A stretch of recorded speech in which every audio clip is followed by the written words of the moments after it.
विनायकं गुरुर्वन्दे भवबन्ध विमुक्तये ज्ञानप्रतापविलसत्वचनामृतं च आद्वैतभावपटुकारित बुद्धिरस्य ज्ञानेश्वर भगवान् श्रीरंगनाथ गुरुराज नमोस्तुभ्यं।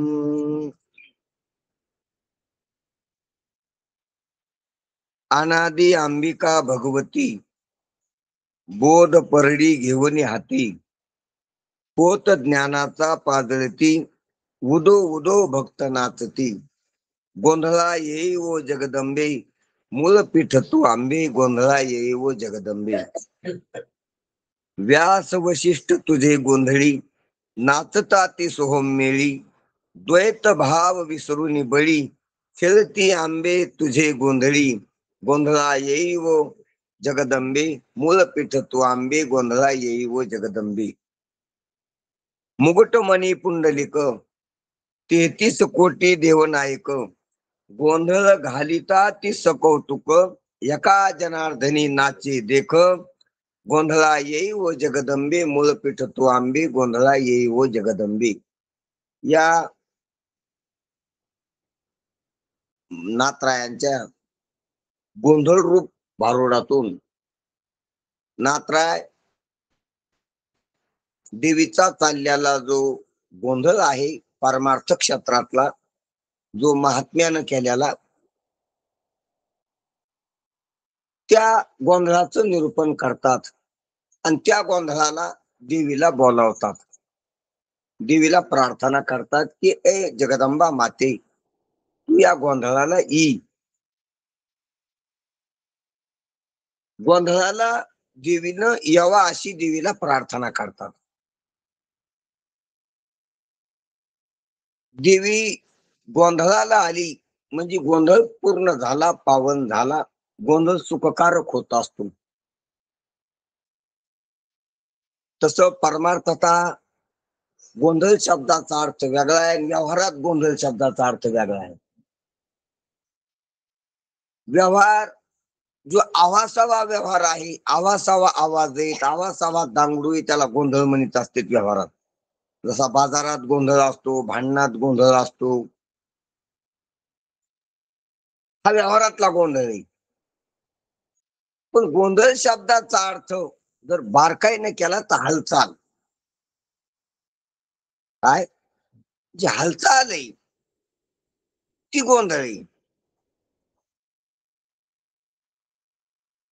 मग हालचालच पण व्यवस्थित हालचाल करणं हा आंबेचा गोंधळ आहे हा देवाचा गोंधळ आहे हालचालच पण कशी व्यवस्थित नियमानं टापण टिपणशीर हालचाल जसा प्रत्येक खेळ आहे ही हालचाल करणं वेगळी आणि खेळातली जी हालचाल आहे ती टिपणशीर असते ती नियमबद्ध असते ज्या माणसांना टाळ वाजिता येत नाही त्याचा टाळ वाजणं वेगळा हालचालच आहे पण जो टाळ वाजित असतो तर ही जी हालचाल आहे त्याची कशी शास्त्रशुद्ध आहे नियमबद्ध आहे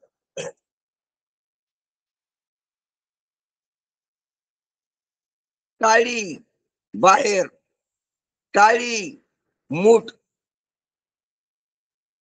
टाळी आत टाळी बाहेर असं काय त्याचं शास्त्रही त्याच टाळ वाजण्याचं त्यानं टाळ शिकली असतील त्याला माहिती शिकली असतील पाहिला असं म्हणजे न कळणाऱ्या माणसानं टाळावर टाळ हाणणं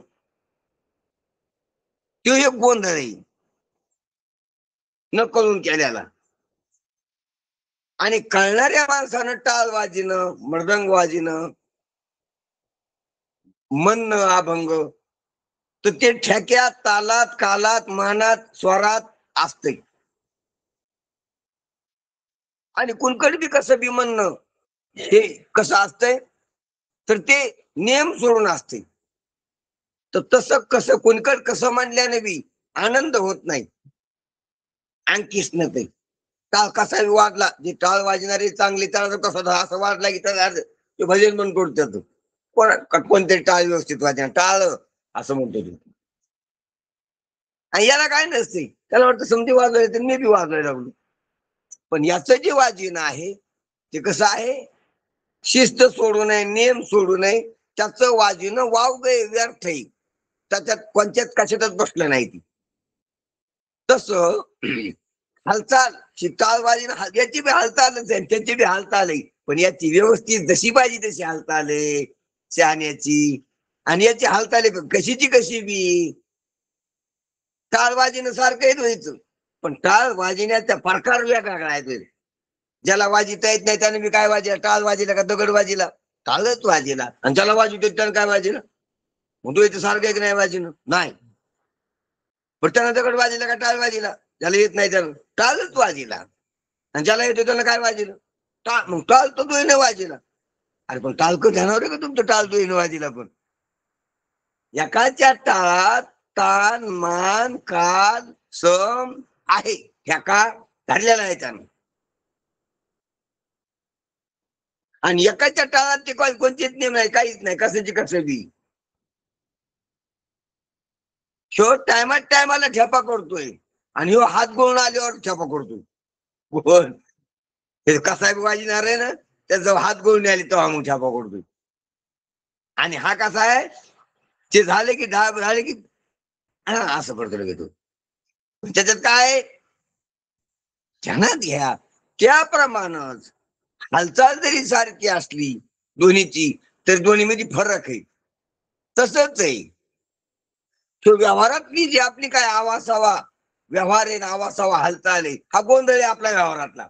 मग गोंधळ शब्दाचा अर्थ हालचाल, गोंधळ शब्दाचा अर्थ इकडे तिकडे जाणं, पायानं हातानं डोळ्यानं वाणीनं केलेली हालचालच आहे, हा गोंधळ आहे व्यवहारातला.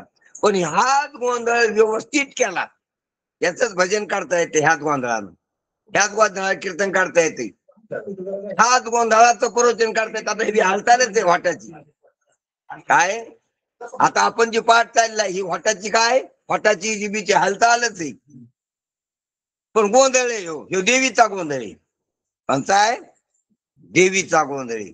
कारण ह्या हालचालीतून आनंद सिद्ध व्हायलाय, ह्या हालचालीतून खरं कळायले, ह्या हालचालीतून भरम चाललाय, ह्या हालचालीतून खऱ्याचा नित्य व्हायलाय, खरं अपरोक्ष व्हायले, खरं टळटळ कळायले, खऱ्याची स्पष्टता व्हायला लागली. म्हणून गोंधळ आहे, देवीचा गोंधळ आहे, आंबेचा गोंधळ आहे हा, कालवा नाही निसता. म्हणून शहाण्यानं केलेला गोंधळ साधू संतांनी अनादी अंबिकेचा, कोण्या अंबिकेचा, अनादी अंबिका भगवती, अनादी भगवती असलेली जी अंबिका आहे तिचा गोंधळ केलाय. कोण केलाय, शहाण्यानं केलाय. कसा केलाय, बोध परडी हातात घेऊन केलाय आणि ज्ञानाचा पोत पाजळून केलाय. कसा केलाय, बोध परडी हातात घेऊन आणि ज्ञानाचा पोत पाजळून मग गोंधळाला सुरुवात केलेली. मग उदो उदो म्हणायला लागलीत. कव्हा उदो उदो म्हणायला लागलीत, बोध परडी हातात घेऊन ज्ञानाचा पोत उजळून, ज्ञानाचा पोत उजळला त्यांनी, पाजळला. कशाचा पोत, ज्ञानाचा पोत. आता पहा, पोत पाजळणं वेगळं, ज्ञानाचा पोत पाजळणं वेगळं. हा बी हे प्रतीक आहे. पोत पाजळता येतो हा बी. हा जो काकडा आहे त्याला काय करता येतो, त्याचा अग्नी लावता येतो आणि तो अग्नी मशाल घेऊन गावात हिंडता येते. हिंडत असे चांगले, ती बी ज्ञानाची दीपिकाच आहे. ज्ञान ड्युटी घेऊन हाती, ज्ञानाची ड्युटी हातात घेऊन मिरवणं, गाव आंबेचा गोंधळ करणं, त्या गावाच्या भावताला फिरणं, गावात चक्कर टाकणं, एक ज्ञान ज्योतीची प्रचाराचं काम आहे. ती चांगलं आहे, ते जनजागृती करणं. पण लौकिकातलं प्रतीक आहे. तशी जशी तो अग्नीच्या त्या ज्योतीचं प्रतीक गावात हिंडिलं तसं ज्ञानाचं प्रतीक ज्ञान गावात हिंडलं पाहिजे. ज्ञानाची ज्योत, अग्नीची ज्योत जशी तो गावात फिरली, तिनं जसा गावातला अंधार राहणार नाही. गावात अंधार आहे आणि पोत जर गावात फिरिला देवीचा, तर गावातला अंधार काय होईल? पोत उजाळल्यावर जाईल ना. घरातला अंधार, गावातला अंधार पोतानं जात असतो. तसा अंतःकरणातला अंधार, जिथं अंधार झाला तिथं दिवाणी आला पाहिजे. कुठं? जिथं अंधार झाला तिथं दिवाणी आला पाहिजे. मग हा जो तेलवातीचा दिवा पोत आहे, हा गावात फिरता येईल, घरात फिरता येईल, पण अंतःकरणातला अंधार जर घालवायचा असला तर तिथं ज्ञानाचाच पोत पाजळावा लागल. अज्ञान कुठे आहे? गावात आहे का घरात आहे? अंतःकरणात आहे. आणि मग ह्या अंधाराला नाहीसा करणारा दिवा आहे, पोत आहे तो. तसा अज्ञानाला नाहीसा करणारा ज्ञानाचा पोत आहे. कोणता पोत? ज्ञानाचा. हे अंधार काय? रूपवान वस्तू दिसू देत नाही, कळू देत नाही, ह्यो अंधार. कोणता? हे जो गावात अंधार असतो ना, संध्याकाळी लाईन गेल्यास किंवा दिवस माळल्यावर घरातला गावातला अंधार, हा काय करतो? रूपवान वस्तू कळू देत नाही. डोळ्यानं दिसणाऱ्या वस्तू आहे त्याला दिसू देत नाही. डोळ्याच्या त्या वस्तूच्या मधात पडदा होतो, आड पडदा करतो, किंवा अंधार. बरोबर आहे का? तसा अज्ञानाचा अंधार आहे ना, तो आरूप चैतन्य असलेली, सद्रूप असलेली आत्मवस्तू कळू देत नाही.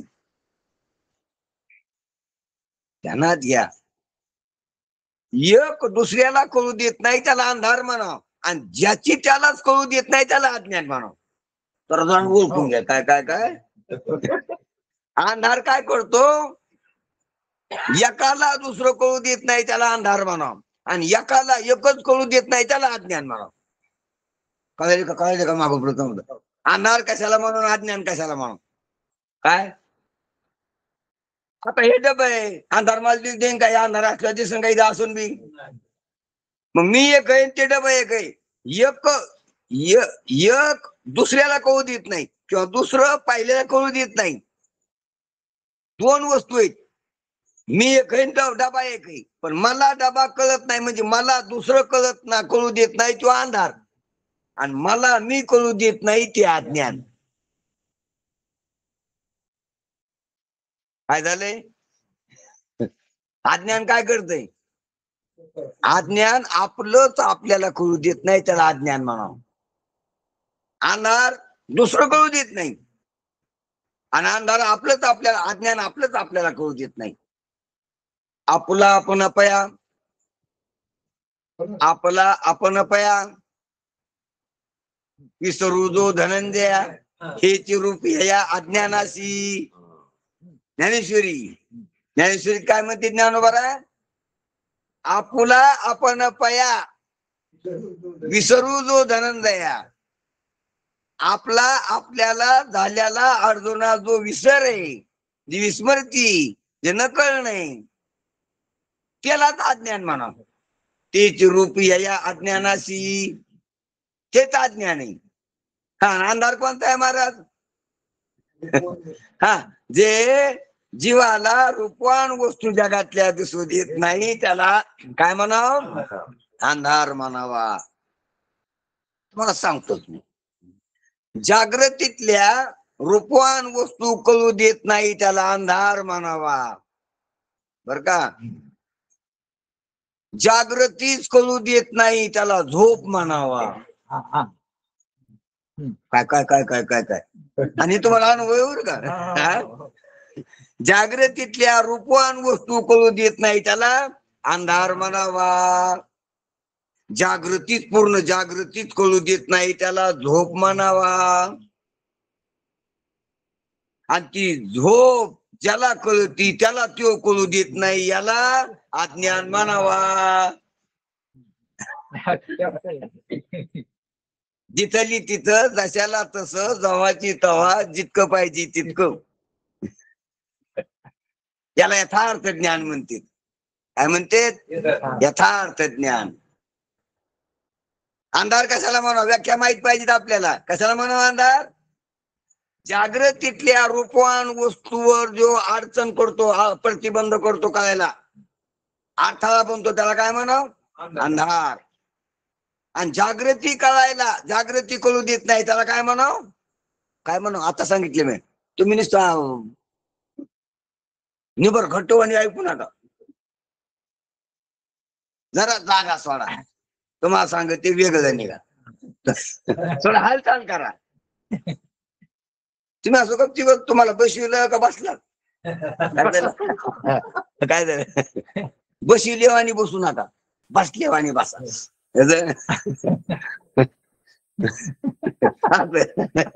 हा मग हा त्यातली काय मग जागृतीतल्या रूपवान वस्तू कळू देत नाही, त्याला काय म्हणावं? जागृतीतल्या रूपवान वस्तू कळू देत नाही, त्याला अंधार म्हणावं. पहिल्यापासून घेतलं. बरोबर आहे तुमचं उत्तर. बरोबर. प्रश्न दुसऱ्या प्रश्नाचं उत्तर येते. पण आता मी म्हणतो की जागृती कळू देत नाही, त्याला काय म्हणावं? झोप. त्यांना घ्या. आणि ती झोप ज्याला कळायली त्याला कळू देत नाही. कोणला? ती जागृती, ते स्वप्न, ती सुसुप्ती ज्याला कळायली त्याला तो कळू देत नाही, याला म्हणावं अज्ञान. कैसे काही काय काही तर नवल कोणी आपण अशी आपली आपल्यालाच ओळख होऊ देत नाही, त्याला काय म्हणावं? अज्ञान. मग हा जे पा अंधार घालण्यासाठी काय केलं? पोत लावला, पोत पाजाला. हा झोप जासाठी काय केलं? शेव आणला. हा आणि अज्ञान जासाठी काय केलं? केलं का काही? आपण बाकीचे करून सवरू नये. अंधार घालवायसाठी दिवा लावला, पोत जाळला, ड्युटी लावली, समई लावली, कापराची वात केली, लाईट लावला, फोकस लावला. अंधार जासाठी करू नयेत आपण. झोप जासाठी हा ते बी केलं आम्ही. झोप जासाठी काय केलं? शेव आणला. शेव आणण्यासाठी काय केलं? अलाराम लावला. काय करू नयेत ना आपण. हा किंवा संध्याकाळी झोपताना संकल्प केला की 6लाच उठायचं, 4लाच उठायचं, काकड्याला जायचं. तो संकल्प सुद्धा चिवांत असतो, जबरदस्त असला तर. हा जेव्हा आपल्याला काही गडबडीचे काम असते तेव्हा आपण संध्याकाळी संकल्प 4लाच उठायचं, आंघोळ करून निघायचं. खरंच येथून 4लाच संकल्पानं. कशानं? एरी तरी शरीर संकल्पना चालली नाही, समजा जगत संकल्पाच एरी. आणि सत्य संकल्पाचा दाता नारायण असतो म्हणून. असो मग शिव आणण्यासाठी बी बरंच काही केलं आपण. ज्यानं जागृती झाकल्या जाते, स्वप्न झाकल्या जाते, त्याला झोप म्हणते. काय कशाला झोप म्हणते? जागृती स्वप्न ज्यानं झाकल्या जाते, दिसत नाही, त्याला काय म्हणते? झोप. आणि ती झोप जासाठी चेव असतो. झोप जासाठी एकच वस्तू आहे, चेव. चेव आणला, जाग आणली. ध्यानात घ्या. आता हे झालं, डोईवर औषध भेटली आपल्याला. अंधारावर औषध दिव्याचे, झोपीवर औषध चेवाचे. त्याच न्यायानं अज्ञानावर औषध काय? अज्ञान घालण्यासाठी काय औषध आहे? अज्ञान घालण्यासाठी ज्ञान हेच औषध आहे. काय औषध आहे? ज्ञान. म्हणून ज्ञानाचा पोत पाजळायचा आहे. कशाचा पोत? ज्ञानाचा. हे पहा, अज्ञान घालण्यासाठी दिव्याचा, अग्नीचा पोत उपयोगी नाही. अज्ञान घालण्यासाठी चवाचा पोत बी उपयोगी नाही. म्हणून अज्ञान घालण्यासाठी कोणता पोत पाजावा लागल? ज्ञानाचा. म्हणून पोत ज्ञानाचा पाजळी ती. बर का? आणि पूर्ण बोधाची परडी किंवा बोध परडी घेऊन या. ती कोणची परडी? बोध परडी. हे पहा, हे पोट भरायचं असलं तर पिठाची परडी जमती. कोणतं? हे स्थूल शरीरातलं पोट भरायचं असलं तर पिठाची, मिठाची, मिरच्याची परडी भरली की जमत आहे. हो ना, त्यांना द्या. पण वासना निवृत्तीची परडी जर भरायची असली, कशाची? भूक निवृत्तीची परडी पिठाची जमती, पण वासना निवृत्त करायची परडी जर भरायची असली तर बोधाची बोध परडीत लागत. बोधानं परडी भरावं लागत. कशानं? बोधानं परडी भरल्यावरच वासना निवृत्ती किंवा अज्ञान निवृत्ती होत असती. हा, भूक निवृत्ती होऊन काय होणार आहे हो? वासना निवारण झाली पाहिजे. हे पहा, आपण भूक निवारण रोजच करतो. भूक जात असती पुन्हा येत असती. काय होत असती? हा, म्हणून त्या भूकानं परेशान आहेत. भूकानं काय आहेत? आपण परेशान आहेत. पोट लागले पाठीशी, हिंडविते देशोदेशी.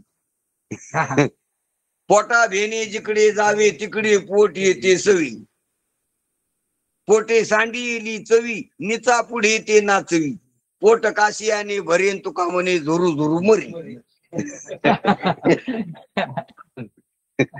हे पोटांले या पोटा कारणे गा झालो पांगील जना. हे पोटले बेजार करायला लागले आणि पोट पाठी माग लागलेले. पोट पाठीच्या पुढे आहे का माग आहे? अभंग वाचताना मला बी वाटलं कसं उभी पोट पाठीच्या पुढे असतं का माग असते? काय कर तुम्हाला पुढे बसायचं ना आणि मला इथं येतं ना आणि हाताखाली जातात तुम्ही. पोट पाठीच्या पुढे आहे का मागे? नाही, ते पुढंच आहे. आणि तुकाराम महाराज मध्ये पोट लागली पाठीशी. पोटामुळेच चाललेलं हे. तुकाराम महाराज म्हणते हेच खरं. मग पोट पाठीच्या माग लागलेले का पाठ पोटाच्या माग लागलेली? नाही नाही, आता चालताना पुढं कोण आहे? पोट माग. चालताना पोट पुढे आहे का पाठ पुढे आहे? मला सांगा बरं. नाही नाही, पोटच आहे. काय माग? पाठी. मग पोटाच्या माग काय लागलेली? पाठीच्या माग पोट लागलेले. कोणाच्या? पोट लागले पाठीशी, हिंडो इथे देशोदेशी. हे समजे लोक हिंडायला लागलीत. याच्या माग कोण लागलेले? पोट लागलेले. त्याच्या पाठीमाग पोट लागले. त्याच्या पाठीमाग त्याचं पोट आहे. हो, तुकाराम महाराजांना पाहिलं, आपल्याला नाही दिसत. बरोबर बोल. आणि तुकाराम महाराज माहित नाही या पोटा कारणे गा झालो पांगील जाना. ह्या पोटासाठी बर का. म्हणून पोट पुढे का माग आहे? माग लागलेले समजायचे.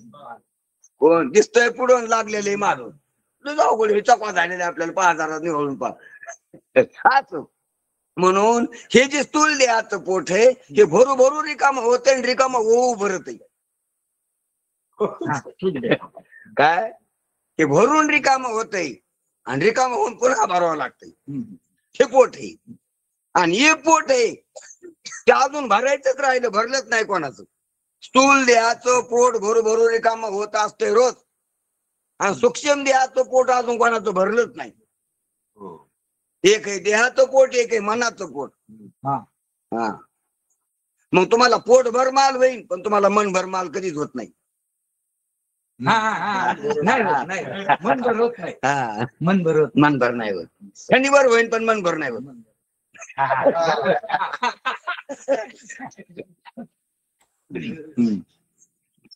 तर राहायचं ना, काय म्हणून आपल्याला 2 पोट येत. एक पोट अन्नानं भरवायचंय आणि अन्नानं भरल्यानं ते भरत नाही. भरत आणि रिकाम होतंय, भरत आणि रिकाम होतंय. जशी आदली किती बारे भरली? तुमच्या घरची आदली रिकामी भरलेली आता कशी रिकामीच आहे. किती राशी मारल्या पण रिकामीच आहे.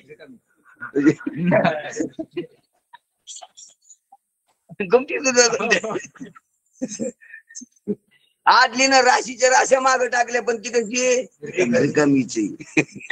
तसं आहे हे पोट रिकामच आहे. भरत आणि रिकाम होते. म्हणून ह्या पोटाला भरवायला थोडं लागतं. 1 शेर अन्ना चाडण ये रावावगी बडबड. तुकाराम महाराज म्हणते अरे 1 शेरच अन्न लागत आहे. येळाचं किती खातो? 1 शेर. 1 शेरच अन्न तो जाईन तितकी त्याचीच भूक आहे. आणि येर वावगी बडबड, येर वावगी बडबड उगा पसारा पाहिजे माठ एकच आऊट हात तुझी जागा आणि येर शेनची वावगा, म्हणजे 3.5 हातच झोपायला जागा लागते. आणि 1 शेर भरत अन्नाचा गोळा लागतो. लागतय तितकं पण माग होतो किती लागतय तितकं माग होतो का? माग होतो असू. म्हणून सांगायचं तात्पर्य आपला काय चाललो आता विषय इथं की 2 पोट आहे, ते स्थूल देहाचं आणि एक सूक्ष्म देहाचं. स्थूल देहाचं पोट भरून रिकामा होणार आहे आणि सूक्ष्म देहाचं पोट जगात भरतच नसते. म्हणून या पोटा निघा झालो पांघील. कोणाचंच भरलं नाही अजून. भिकाऱ्याचं भरलं का सूक्ष्म देहाचं पोट? अरे राजाचं भरलं नाही. भिकाऱ्याचं कशाला सांगता? कोणाचं नाही भरलं? राजाचं, इथालच्या राजाचं नाही, स्वर्गाच्या राजाचं नाही भरलं. इंद्राचं त्याच्या वैभवानं पोट भरलं का भूकला राहिलीच होती त्याला अजून. म्हणून तो भिकारी होऊन गौतम ऋषीच्या आश्रमात भिक्षा मागायला आला. कोण? इंद्र गौतम ऋषीच्या आश्रमात भिक्षा मागायला आला. मग भिकारी का राजा? इंद्र. पोट भरलं होतं का रिकामच होता अजून? हा, चला रावणाची सोन्याची लंका होती, पोट भरलं होतं का त्याचं? कपंची वटीला वासायचं सोन घेऊन भीक मागायला आला. मग रावण सोन्याच्या लंकावाला भिकारी का राजा आहे? आम्हाला काय देत बसलं? राजा आहे का भिकारी? कोण? मग रावणाचं नाव दरिद्रेशात घालायचं का कसं करायचं? खरंच ना, भिकारी माणूस दलित रेषेच्या खाली आलं नाव, कबरी गेलं त्याचं. दलित रेषा खाली झालं. आणि इंद्र दलित रेषात आहे का कसं आहे? दलित रेषात नाव घालायचं त्याचं मला वाटतं. कोणाचं? इंद्राचं बी. का? पोट नाही भरले त्याचं. कोणाचं? भिकारी झाली. अरे राजा नको, राजे भिकारी झाली. राववंती रंक यमाच्या घरी आचार्याने बरी नाही म्हणून हात आहेत. पण सांगायचं तात्पर्य की मनाचं पोट भरत नाही. कोणाचं पोट? मनाचं पोट भरत नाही. म्हणून शरीराचं पोट पिठानं भरत आहे, पण ते भारत रिकाम होते म्हणजे भरत नाही, भरून बी भरत नाही. आणि मनाचं पोट तर जगाच्या आल्या पाल्यानं भरतच नाही. म्हणून मनाचं पोट भरायचंच असलं तर बोधाचा चारा भेटला पाहिजे. कशाचा? बोधाचा. म्हणून परडी कशाने भरो? आपल्या जवळची परडी घ्यायचं साधन आहे. त्याच्यात काय घ्यावा? त्याच्यात बोध घ्यावा. जे मोठं पोट आहे आपलं ते जर भरायचं असलं तर परडी कशाने भरली पाहिजे? बोधानं. म्हणून महाराजांना सांगितलंय बोध परडी घेऊन या. ती बोधानं ओथंबून भरलेली परडी हातात घेतली गोंधळ करणाऱ्या भक्तानं देवीच्या. ज्ञानाचा पोत पादाला बोधाची परडी भरल्यामुळं सूक्ष्म देहाचं जे वासनेचं पोट आहे शब्दच भरलं, त्याच्यात भोकत नाही राहिली. आणि ज्ञानाचा पोत पादाळल्यामुळं मला माझं अज्ञान नाही राहिलं. माझ्यावर असणारा माझ्या स्वरूपाचा अंधारच गेला. काय गेला? अंधारच गेला. पहा, अंधार गेला, भूक गेली. भूक कशाची गेली? कशाने गेली? बोध परडी, बोधानं परडी भरल्यामुळं भूक गेली. आणि ज्ञानाचा पोत पादाळल्यामुळं अंधार गेला. भूक गेल्यामुळं तृप्त झालो आणि अंधार गेल्यामुळं लख लखलकार झाला. समजा ध्यानात घ्या जरा. म्हणून काय गेला पाहिजे? अंधार गेला पाहिजे आणि भूक गेली पाहिजे. काय गेली पाहिजे? भूक म्हणजे वासना संपली पाहिजे. आणि अशा प्रकारच्या देवीच्या भक्ताचे दोही गेले, कारण त्यांनी बोध परडी घेऊन हाती आणि पोत ज्ञानाचा पादळती. आणि दोन्ही गेल्यावर उदो भक्त नसतो भूको नाही ना, अंधार नाही. नाही तर खांदी भोर भार पाठी भूक, पोटी भूकन काय खेळायची चुक. भूक असल्यावर खेळतं का ते? खेळ म्हणलं तरी ते गळून बसन खेळून का ते. भूक नाही पाहिजे खेळायला आणि अंधार नाही पाहिजे खेळायला. अंधारात खेळ नसतो, अंधारात चोऱ्या करता येतात. चोराला मनात चालणं, चोराला अंधार पाहिजे. चोराला अंधार जावा वाटत नाही. कोणाला? इथं गप्पन लई उजेड पडावा असं नाही वाटत चोराला. मला की आता आपण आज शिरलो तो लेन त्यानं फिस काढलेली इथून त्या टायमाला कोणी फिस टाकावं असा चोराला नाही वाटत. उजेड पाहिजे का नाही त्याला? नाही. वटवाघुळीला, चोराला, ह्याच्या बऱ्याच माणसाला काय पाहिजे? अंधार पाहिजे. अंधारातच त्याचं कार्य चालतं. ध्यानात घ्या. पण जो प्रामाणिक आहे, जो शाहू आहे, त्याला काय पाहिजे? तो कशाची वाट पाहत असतो? उजेडाची वाट पाहत असतो. उजेड पाहिजे त्याला. मग उजेड असल्याशिवाय स्पष्टता नसते आणि भूक भागल्याशिवाय तृप्ती नसते. म्हणून जे देवीचे भक्त येत त्यांची बोधानं परडी भरल्यामुळे तृप्ती झाली आणि ज्ञानाचा पोत पाजल्यामुळे लख लख उच्चार झाला, स्पष्टता झाली. जसंही तसं ते कळू लागलं आणि त्याच्यामुळे ते आनंदाने खेळू लागली. उदो उदो भक्त नाचती, नाचू लागली आनंदानं. म्हणून आणि नाचून काय म्हणू लागली? गोंधळा येई ओ जगदंबे, मुळ पिठ तू आंबे. त्या आंबेचा जे जे कार करून, त्या आंबेचा उदो उदो करून आंबेला काय म्हणू लागले? की गोंधळाला येई तू जगदंबे, ए माता भवानी, आंबे तू काय कर, गोंधळाला येई, गोंधळाला येई. अशा प्रकारची पुकार करू लागली त्या देवीच्या रावलातले सर्व भक्त. कोण कोण होते भक्त देवीच्या रावलात? नाथ महाराजाला कोण कोण दिसलं? तर नाथ महाराज त्याचं नाव घेतील. व्यास वशिष्ठ तुझे गोंधळी, नाचता ती सोहम मिळी, द्वैत भाव करुणी बळी, नाचता ती आंबे तुझे गोंधळी. गोंधळा येई ओ जगदंबे, मुळ पीठ तू आंबे. काय म्हणतात नाथ महाराज? नाथ महाराज म्हणतात उदो उदो असे भक्त नाचू लागले. त्याच्यात कोण कोण भक्त दिसले नाथ महाराजाला? ते नाचणाऱ्या भक्तापैकी देवीच्या नावानं उदो उदो करून. हे पहा, समधी देवीचेच भक्त आहेत. काय नाचायलेत भक्त आहेत. तुकोबाराय गाथ्यानं नाचायलीत, ज्ञानोबाराय ज्ञानेश्वरीच्या रूपानं नाचायलीत, काय नाथराय नाथ भागवताच्या रूपानं नाचायलीत, नामदेवराय गाथ्याच्या रूपानं नाचायलीत, मीराबाई, जानाबाई, हे समजे काय समजे गोंधळी तर समजे नाचायला लागली आपापल्या परीनं. सावतोबाराय नाचायला लागली बागात, त्याच्या मळ्यात. तुकोबाराय नाचायला लागले त्याच्या राहत्या घरात. गोरोबा काका नाचायला लागले चिखलात. आंबेचीच गोंधळी समधी. कोणाची गोंधळी? आंबेची. गोंधळा येई ओ जगदंबे, मूळ पीठ तू आंबे.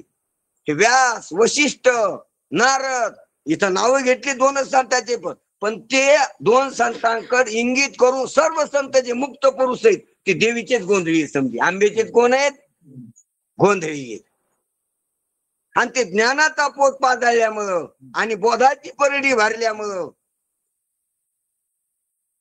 देवीच्या रावला तृप्ती आणि स्पष्टता झाल्यामुळं सारखे नाचायला लागले आनंदात. उदो उदो म्हणायला लागले. उदो उदो असे भक्त काय करायला लागले? देवीचे भक्त नाचायलेत. काय करायला लागलेत? नाचायला लागलेत. का नाचायलेत? नाचणारा आनंदानं नाचत असतो. का झाला आनंद? स्पष्टता झाली म्हणून, तृप्ती झाली म्हणून. हे दोनच त्याचे उत्तर आहेत. हे पहा, दुःख अस्पष्टतेत आणि तृप्ती दुःख आहे. अस्पष्टता म्हणजे ज्ञानाचा पोत पाजला नाही आणि अतृप्ती बंद करा त्याला. अतृप्ती म्हणजे बोधाची परडी भरली नाही. बोधाची परडी नाही भरली तर भूक आहे अतृप्ती. खांदी भारपोटी भूकन काय खेळ कसा नाचन तू? त्याला बंद करून टाका. लाल बटन दाबा त्यातून आणि स्विच ऑफ करा त्याला. त्याचं नळ दाबा थोडस बसा. मग दुःख कशामुळे असतंय? हे पहा, सत चित आणि आनंद आणि असत जड आणि दुःख, त्या दोन गोष्टी ध्यानात धरा. आपण जिथं असत आणि जड आहे तिथं दुःखच असणार आणि जिथं सत आणि चित आलं तिथं आनंदच आहे. आणि सत आणि चित आहे कुठं? पोत ज्ञानाचा पाजाळा आणि बोधानं परडी भरली ध्यानात घ्या. म्हणजे सतत्व आणि चित्तत्व विशेषत्वानं कळलं. विशेषत्वानं बोध झाला सतत्वाचा आणि चित्तत्वाचा. काय झालं? आणि सतत्वाचा आणि चित्तत्वाचा विशेषत्वानं बोध झाला की आनंद घंटात होत असते. सत्पदते ब्रह्म चित्पदते माया आनंदपदी दया म्हणते. मग ह्या ध्वनाची जर स्पष्टता झाली तर आनंद रूपताच होत असते. आनंद कशाने भेटत नाही. चिदाला मी सठ आहे असं कळावं. चिदाला मी जड आहे असं कळायला लागले. काय कळायला लागले? चिद आहे, जीव चिद आहे, पण त्याला मी माणूस आहे, मी बाई आहे, मी काळा आहे, गोरा आहे असं कळायला लागले. ते चिदाला चिद कळायला का चिदाला जड कळायला लागले. झाला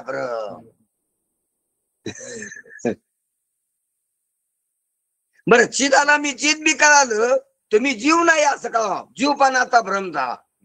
चिदाला मी माणूस वाटायला तर चिदाला मी जड कळायला, स्थूल जड कळायला. चिदाला मी करता भोगता सुखी दुःखी असं वाटायलं तर बुद्धीचे धर्म घ्यायला चित. म्हणजे जीवपणानं म्हणजे जड जडच पण सूक्ष्म जड मी कळायला लागली. हे पहा, चिदाला स्थूलाचा अभिमान आहे कधी आणि चिदाला सूक्ष्माचा अभिमान आहे कधी. चिदाला झोपीत कारणाचा अभिमान आहे. झोपीत तुम्हाला काही कळतं का? नाही. म्हणजे कशाचा अनुभव? अभिमान आहे कारणाचा. मी काही जाणत नाही. पण काही जाणत नाही तुम्ही का काही जाणत नाही हे जाणतात तुम्ही? जाणतोच ना. काय सुसुप्तीत तुम्ही काही जाणता का? तुम्हाला काही कळतं का सुसुप्तीत? काय कळत? बरोबर सांगा ना मग. हे काही बरोबर. Right right right right. जागे वारले आई. बरोबर बरोबर.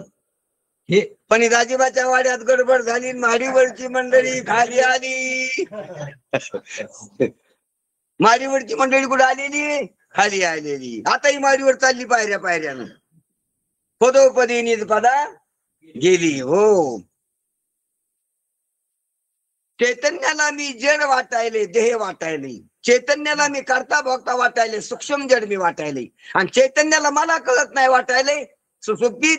तर ते कारणाचा अभिमान आहे. कधी कारणाचा अभिमान, कधी सूक्ष्माचा अभिमान, कधी स्थूलाचा अभिमान. कधी जागृत असत विश्वाभिमान घेऊन जागृतीवान मी, स्वप्न अभिमान घेऊन तेजस मी, आणि सुसुप्तीचा अभिमान घेऊन प्राज्ञे मी.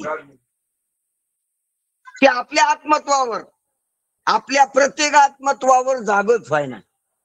कशावर? आपल्या प्रत्येक आत्मस्वरूपावर. कळायला का? समजायला का कसं व्हायला लागली? आपल्या मूळ स्वरूपावर ते जागच व्हायना. म्हणून बाई मी जाते माहेराला. कोणत्या माहेर मामी? माझ्या मुलच्या मूळ घराला. मूल तर मूल घर, मुलाच्या मूळ घराला. हे पहा, जागृती हा शेंडा आहे. शेंडा आहे का मूल आहे? जागृती शेंडा आहे. स्वप्न ह्या मागायला फांद्या आहेत. सुसुप्ती ही खोड आहे बर का. आणि सुसुप्तीच्या मागे जे विशेष ज्ञान आहे ते मूळ आहे. काय? ते मूळ आहे. आणि ते विशेष ज्ञानाच्या आधी जे सामान्य ते मुळाचं मूळ आहे. माझ्या मुलच्या मूळ घराला. कळायलं का? कळायलं का? कळायलं का? जागृती हा शेंडा आहे. स्वप्न ह्या फांद्या आहेत खालच्या. सुसुप्ती हे खोड आहे. आणि आत्मपणा हे मूळ आहे. आणि आत्म्याचा आत्मा तो परमात्मा हे मुळाचं मूळ आहे. ज्ञानदेव म्हणे ज्योतीची निज ज्योती. आत्मा ज्योती आहे, त्या ज्योतीची निज ज्योती तो परमात्मा आहे. म्हणून ध्यानात घ्या, परमात्मा मुळाचं मूळ, आत्मा मोबाईल बंद करा. एक मिनिट. काय बोलायले का तुम्ही? कोणी इकडे कोणाकाला बोलू नका. तिकडं म्यूट करा आपोआपले. तुम्हाला तुमचंच ऐकू येईल. बोलत गेले कोणाकाला. काय चाललं आपलं? मुळाचं मूळ. परमात्मा मुळाचं मूळ, आत्मा मूळ, आणि अविद्या खोड. झोप काय खोड, सुसुप्ती आपल्या स्वप्न काय फांद्या, आणि जागृती काय शेंडा. आणि आपण शेंड्यावर बसलोय हरभऱ्याचे. आता आता कुठे बसलेले, जागृतीत बसलो मी माणूस आहे म्हणलं म्हणजे हरभऱ्याच झाडावर बसले आपण. कुठे दादा अशा हरभऱ्याच्या झाडावरली आपण राहते कसा देत का. लय हरभऱ्याच्या झाडावर चढलेली. असो, मग सांगायचं तात्पर्य याच्यातलं रहस्य एकच आहे की बाई मी जाते माहेराला कोण्या माझ्या मूळच्या मूळ घराला. म्हणून चैतन्याला मी स्थूल जड वाटू नाही, चैतन्याला मी सूक्ष्म जड आहे असं वाटू नाही, चैतन्याला मी कारण रूप जड आहे असं वाटू नाही, चैतन्याला मी चैतन्य असं वाटावं, आणि चैतन्याला मी विशेष चैतन्य असं कळावं, आणि विशेष चैतन्याच्या नंतर मी सामान्य असं कळावं. कसं कळावं? सामान्यात मुरून जावा. तुका छंदे नाचे गायन गाणी यात विरून जाई. असं गावा की गाऊन गायक राहू नाही. हा गाव गात जागा, गात जागा, आणि गातच राहा आणि पैसे मागा नाही. गात जागा, पैसे मागा, काय ते गात जागा, गात जागा, आणि प्रेम मागा का पैसे मागा. आणि कोणाला? बायकोला मागा का पोराला मागा प्रेम, का कुत्र्याला मागा प्रेम, कुत्रे पळू पळू. प्रेम मागा विठ्ठला. गात जागा, गात जागा, प्रेम मागा विठ्ठला. भ्रांतपणाचं लक्षण आहे. भ्रांत लोक प्रेम मागतेत पण घराला मागतेत. घर काय प्रेम देईन तुम्हाला, तुम्हीच त्याला देता. अलंकाराला मागतेत, अलंकार ते जड आहेत, ते काय तुमच्यावर प्रेम करते, तुम्ही त्याच्यावर करतात. एकतर्फी प्रेम आहे तुमचं त्या अलंकारावर, घरावर, कपड्यावर. त्याचं तुमच्यावर आहे का? कमीत कमी कुत्र्याला तरी लावा त्याच्यापेक्षा प्रेम. कुत्र तरी तुम्हाला गोंडा घोळीन, तुम्ही त्याला थोडंफार कोटका टाकला काही चोंभाळलं तर, पण ते तरी दोतर्फी प्रेम आहे कुत्र्या संख्येला. चूक प्रतिसाद द्याल ना ते कोण कुत्र प्रतिसाद द्याले का नाही. साधाला प्रतिसाद घर देतं का? साधाला प्रतिसाद अलंकार देतात का? कपडे देतात का? शरीर देतं का? साधाला प्रतिसाद नाही. मग करायचंच असलं तर मग जीवावर करा प्रेम. कशावर करा? जडावर केल्यापेक्षा जीवावर करा. पण जीवाला कितीही प्रेम केलं तर आपला जीव त्याच्यात, त्याचा जीव खाटरच म्हणतात. जीव बैमान आहेत, जीव भ्रांत आहेत.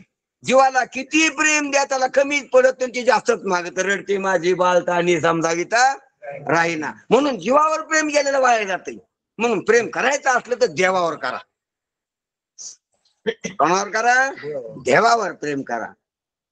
आणि देवाला प्रेम मागा. प्रेम देवावरच करा आणि देवालाच मागा. कारण प्रेम देवाचं ते नाही. तुमच्यापाशी जे आता प्रेम आहे, भाव आहे, कोण दिलेला आहे? देवानं दिलेला आहे. म्हणून आपलं प्रेम आपण देवाला लावा. कोणा बी घरावर पैसे टाकू नाही. बरं खेळात जे घरी यासारखे त्याच्यावर टाका. तसे 2-3 घरे येत. जग घरी एक आहे, जीव घरी एक आहे, देव घरी 3 घरे. कोणावर टाकता? कोणत्यावर लावायचं तुम्हाला? कोणतं घर लावायचं? देवघर. म्हणून देवघर तुझा घरात. देवघरावर प्रेम करा. कोण्या? देवाच्या घरात. देवावर. देवावर केलेलं प्रेम वाया जायचं नाही. जीवावर केलेलं वाया जाईल, जडावर केलेलं वाया जाईल. म्हणून देवावर असो. म्हणून आपला विषय काय चालला होता की जर असं आपण चैतन्य चिद्रूप आहेत आणि चिद्रूपाची जर भ्रांती गेली, म्हणून चिद्रूपानं हे जर समजुतीत विपरीतपणा आहे तो जर काढून टाकला आणि चिद समजू लागलं स्वतःला, चिदानंद रूपम शिवोहम शिवोहम, हे चिदची निभ्रांतता आहे. आणि चित जर हम म्हणून लागलं तर हे बाई मी, माणूस माई मी, असं म्हणू लागलं. गरीब मी, श्रीमंत मी, या गावचा मी, त्या नावचा मी, ह्या जातीचा मी, त्या वर्णाचा मी, या आश्रमाचा मी, असं जर म्हणू लागलं कोण चैतन्य तर भ्रांत का निभ्रांत? भ्रांत. आणि चिदानंद रूपम शिवोहम शिवोहम असं जर म्हणू लागलं तर भ्रांत. ध्यानात घ्या. मग निभ्रांत झाला म्हणजे पोत ज्ञानाचा पाजळला. मग दुःखरूपता राहत नसते.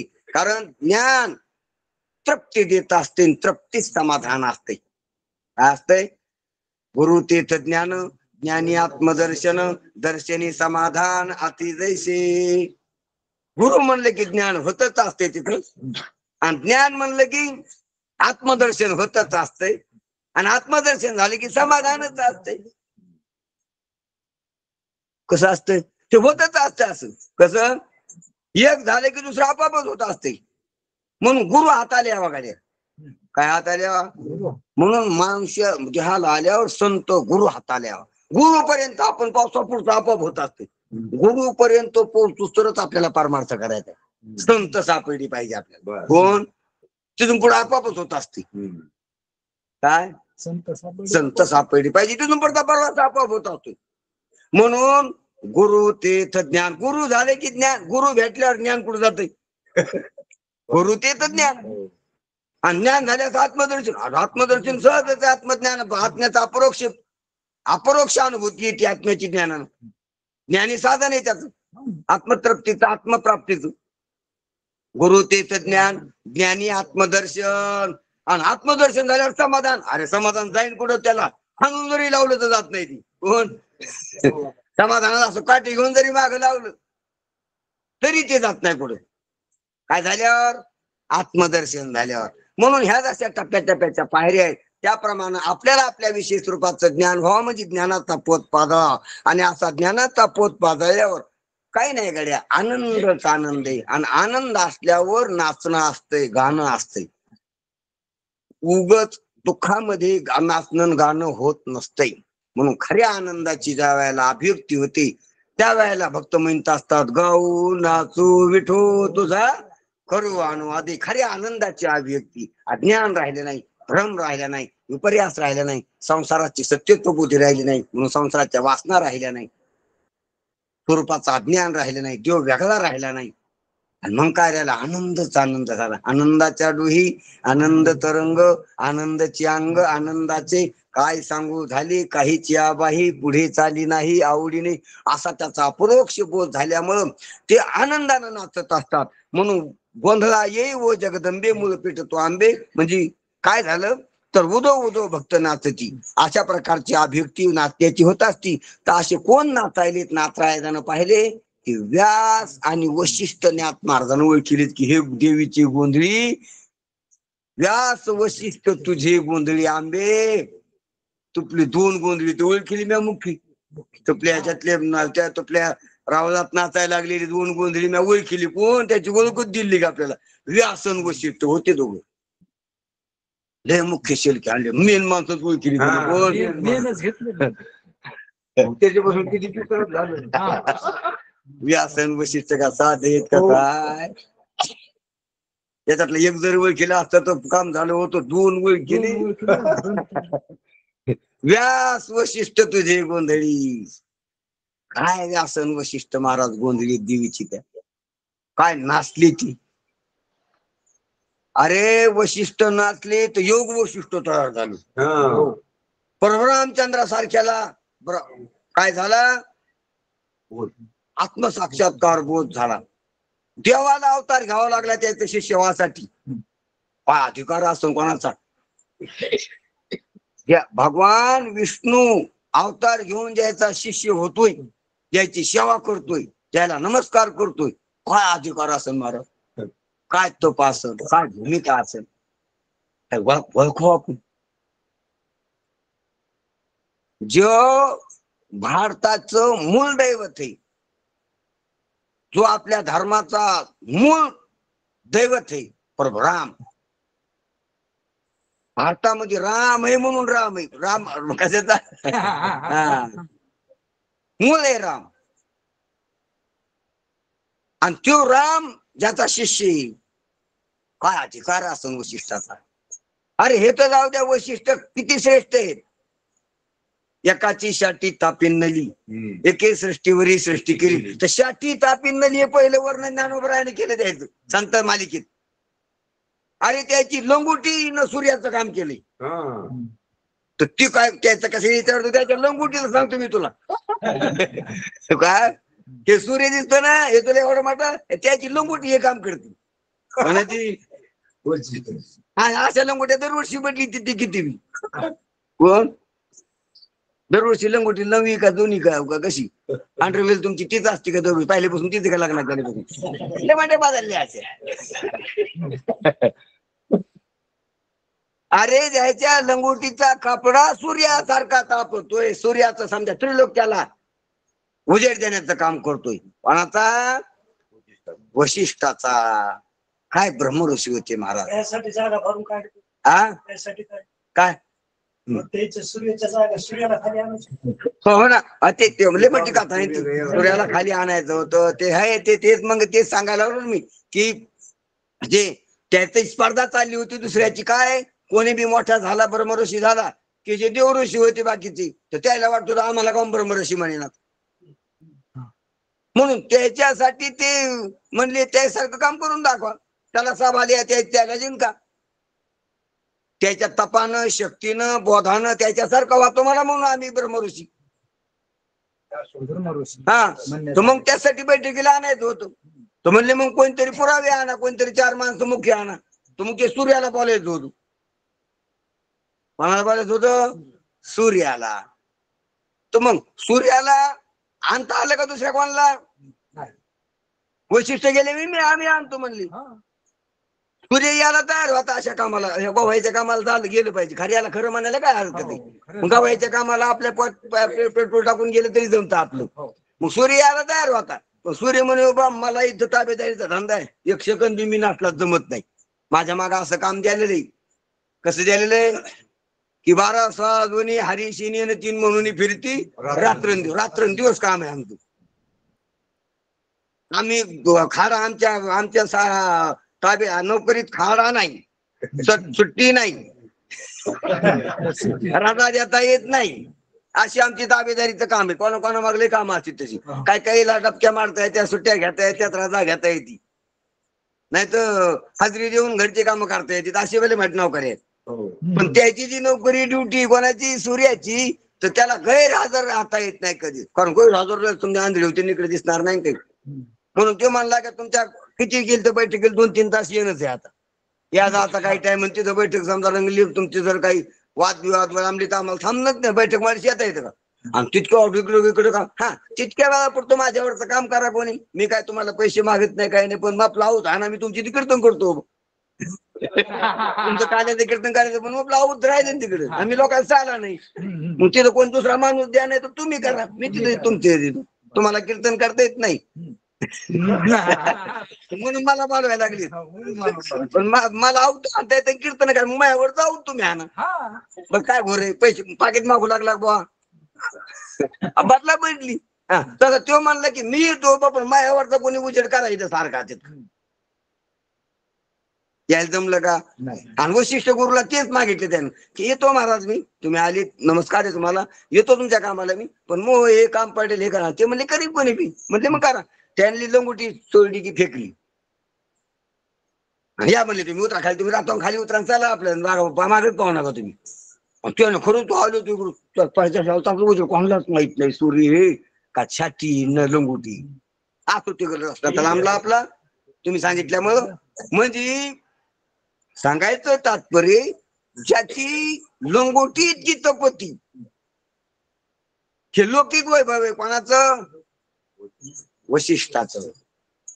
आणि अलौकिक वैभव आहे ज्याने प्रभू रामचंद्राला सहज समाधी देऊन इतक्या वर्ष राज्य करून इतका वनवास होऊन त्याची सहज समाधी ढळली नाही. कोणाची? सीता गेली, रावण मारला, पुन्हा इकडं आली, पुन्हा त्या रजकांना नावं ठेवली, पुन्हा सीता पाठविली, पुन्हा लव सांग युद्ध झालं. काय काय भानितकं रामायण झाले. जे रामायण ऐकून आपल्या डोळ्याला पाणी येतंय. आपण इतके कोटगी असून आपल्या डोळ्याला काय येतंय? पाणी येतंय. इतकं रामायण ऐकून इतक्या रामायणाच्या व्यथा येत, त्या व्यथा द्यायला हसत मुखानं हास्यवदन सुहास्यवदन होत जायचं. राज्याभिषेकानं सुखी नव्हते आणि वनवासानं दुःखी नव्हते. राज्याभिषेकाच्या दिवशीच वनवास, वाटतं उलफट किती उलफट तिरफट झालं. जे दिवशी गादीवर बसायचंय समधी सामुग्री आणलेली आहे, ब्राह्मणाचा मंत्र घोष सुरू झालेला आहे, शिवासनाची पूजा चाललेली आणि काही कुरापत केली. ज्याला राज्याभिषेकावर बसायचंय सकाळी मुहूर्तावर त्याच मुहूर्तावर तो वनसाला गेलेला आहे. कोण? पण मग हेही नाही तेही नाही, वेगळा दुही पासून या. कोण? बरोबर. आणि ही भूमिका कोण दिली द्यायला? वशिष्ठ. काय वशिष्ठ असतील, काय वशिष्ठ ऋषी असतील. आणि ती गोंधळी होती देवीची की आपल्याला सांगायची. असं जे वशिष्ठ मुनी परभरामचंद्राचा गुरु होण्याचा नाही, रघुकुलाचा गुरु होण्याचा ज्याचा अधिकार होता. कोणाचं? तर परभरामचंद्राचेच गुरु होते का रघुकुल वंशाचे गुरु होते? रघुकुल वंशात जितके राज्य झाले तितके काय होते? हरिश्चंद्राची बी तेच गुरु होती, नळाची बी तेच गुरु होती. किती राजे झाले? आजयाची तीच गुरु होती, दशरथ राजाची तीच होते, रामाची तीच होते, लवंकुशाची तीच होती. म्हणून ते रघुकुल गुरु होती. रघुकुलाचे कोण होते? आणि एवढा अधिकार होता म्हणून तर नाथ महाराज म्हणते व्यास वशिष्ठ तुझे लहानसानाचं कशाला नाव घ्यायचं? हाती के पाव में सबके पाव. तसं व्यासाचं नाव घेतल्यावर बाकी त्याचं काय घ्यायचं करत नाही. म्हणून रामायणाच्या 2 धर्मग्रंथ आहेत आपले, रामायण आणि महाभारत. रामायणाच्या काळातली एक मोठी व्यक्ती, एक सत्पुरुष, एक आचार्य, एक गुरु त्याचं नाव घेतलं. आणि महाभारतातल्या काळातले जे एक होते महान व्यक्ती व्यास, त्याचं नाव घेतलं. काय नाही, 2 इतिहास ग्रंथ आहेत आपली भारताची, रामायण आणि महाभारत. तर रामायणातले व्यास आणि महाभारतात रामायणातले वशिष्ठ आणि महाभारतातले व्यास. म्हणजे एकंदरीत समजा त्याच्यातले आले 2 घटक पुन्हा कशाला बाकीची घ्यायची? रामकृष्ण हरी महाराज. शुक महाराज आले. शुक महाराज. हा, दिगंबर महाराज राऊत यांचं म्यूट नाही केला असं त्यांना, आता केलं. ठीक आहे, धन्यवाद. हा, मग व्यास आणि वशिष्ठ हे आंब्याची गोंधळी. खरंच काय भूमिका असेल त्याची. आणि ते नाचतील. आता ते जर देवी पुढं ज्ञानाचा पोचन परडी घेऊन नाचते तर आपण त्या गोंधळाला चालला पाहिजे नाही. आणि देवी त्या गोंधळाची कोणी यायला लागली, हे नाचायला लागलेली आणि नाचून देवीला बोलावली. आपण घरीच राहायचं का जेवण करायचं घरी थोडं का टीव्ही पाहत बसायचं? आपण काय करायचं? आज त्या गोंधळात चला. व्यास वशिष्ठ तुझे गोंधळी नाचता ती सोहम. आणि त्याचं नाचणं कसं सोहम मेळवाना नाच नाही त्याचं. कोणाचं? तो परमात्मा मी. तुका म्हणे नव्हे दिसतो मी तैसा, पुसणे ते पुसा पांडुरंगा. मी कसा आहे? काहीच मी नव्हे कोणी या गावीचा, एकला ठाईचा ठाई एक. मी कसा आहे? मी कवनाची सांगा मज कोणी, वराड आलिया वराडणी. मी कोण हा करावा विचार, म्हणे ज्ञानेश्वर निवृत्तीचा. मी आईशी कवन जाती अवघड किती पाहता, नाही होत उल्लंघन नसता भिन्न दुसरे, अंधाराने तेज नेले दृष्टी खाली अंतर. काय महाराज. म्हणून व्यास आणि वशिष्ठ हे अशी महागुरु, सर्वज्ञ महापुरुष, मुक्त पुरुष, काय भूमिका असेल त्याची. अशी गोंधळी नाचतात. कसे नाचतात? त्याचं नाचणं कसं आहे? सोहम मेळानं नाचणं. 2 पायानं असते, 3 पायानं नाचते का 2 पायानं का 1 पायानं? किती नाचणे? मग तुम्ही किती पायानं चालता? खरंच बरं का? किती पायानं चालता? आता काय अवघड बरं, मी तुम्हाला अवघड प्रश्न विचारित नाही. बरं, हे का प्रश्न नको म्हणजे काय? हे काय MPSC चे प्रश्न आहेत का काय? मोठे मोठ्या परीक्षेचे प्रश्न आहेत काही? तुम्ही किती पायानं चालता? एका पायानं चालतो बाबा. बरोबर बरोबर. इकडं कोणतरी उतरले एका पायानं. बरोबर आहे, एका पायानं चला. बरोबर. समजे माणसं एका पायानं चलते आणि दुसरा पाय काय मग हातात घेतील? हा एकच एका वेळेस एकच पाय वापरिता, दोन पायानं चालता येत नाही. दोन पाय असतील एक खाली जातो, एक वर येतो. ह्यो थांबला तर यानं चालतात, ह्यो थांबिला तर यानं चालतात. किती पायानं चालतात?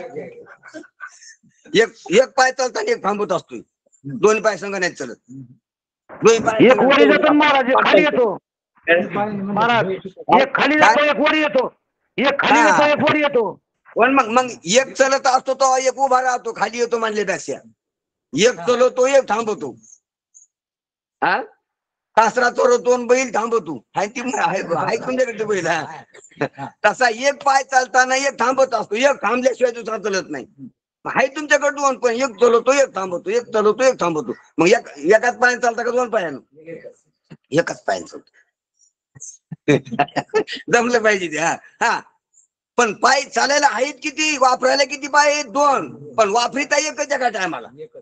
जसा मला वाटतंय कावळ्याचे डोळे दोन आहेत, पण वापरितो किती एका वेळेला? तो एकाच्या तळाचा उपयोग करतो. आहे ना बरोबर? हा त्याचप्रमाणे दोन पाय येत, पण एकच पाय एका वेळेस वापरावा लागत असतो. पण पसरणं किती पाय नाही? दोन. दोन पाय आहेत, पण चलणं किती नाही? एकानं. तसं सो आणि हम दोन आहेत का एक आहेत? तो आणि मी दोन आहेत का एक आहेत?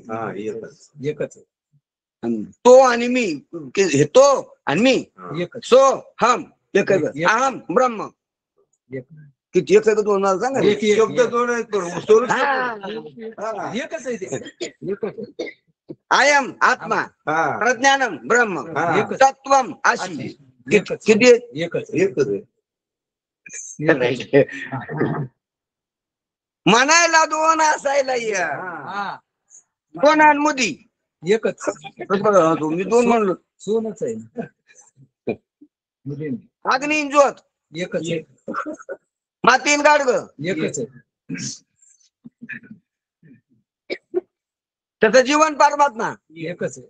जीव परमात्मा दोन्ही वैसुनी यज्ञासनी तयाच्या हृदय होनी विराजिती.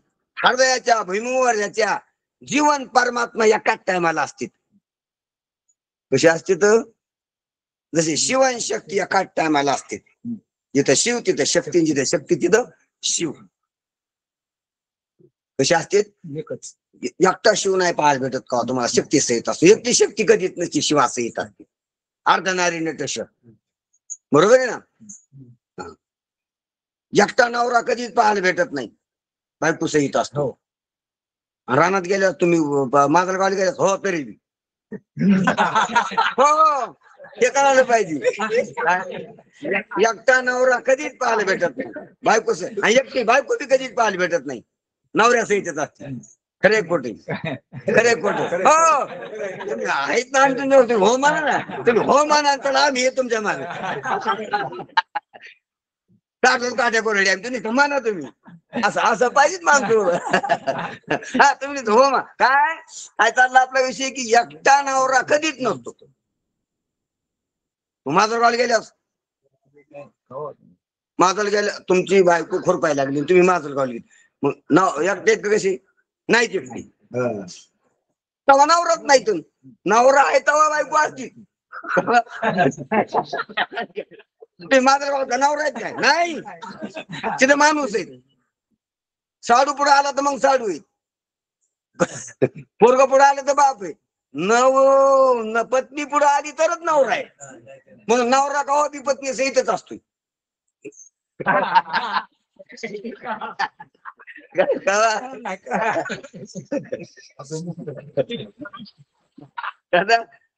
बिगर पत्नीचा नवरा नसतो.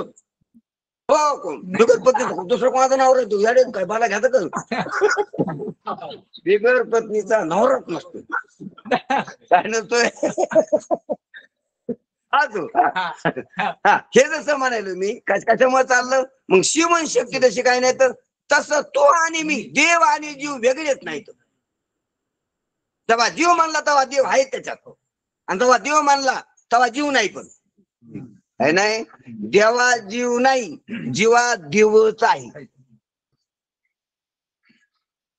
मातीत गाडगं नाही, गाडग्यात मातीच आहे. कळलं तुम्हाला? मुद्दीत सोनं आहे, सोन्यात मुद्दी नाही. कशात काय आणि फाटक्यात पाय हे कळून घ्या. काय कशात काय आहे आणि कशात काय नाही. सोन्यात मोदी नाही आणि मोदी सोनं सोनच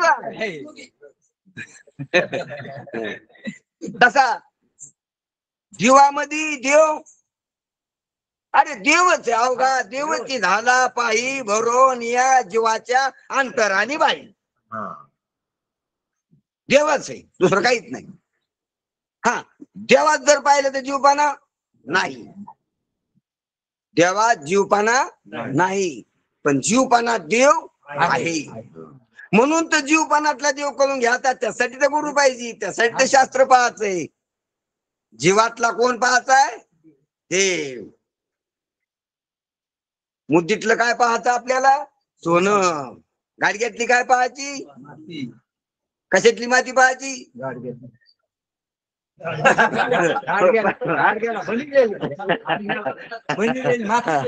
पण गाडग्यात माती अडकलेली का मोकळी कशी? मातीतूनच गाडगं तयार केले.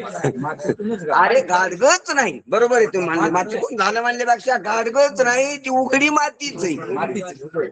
फक्त त्या मातीलाच आपण गाडग म्हणत होतो, आता मातीला माती म्हणायची.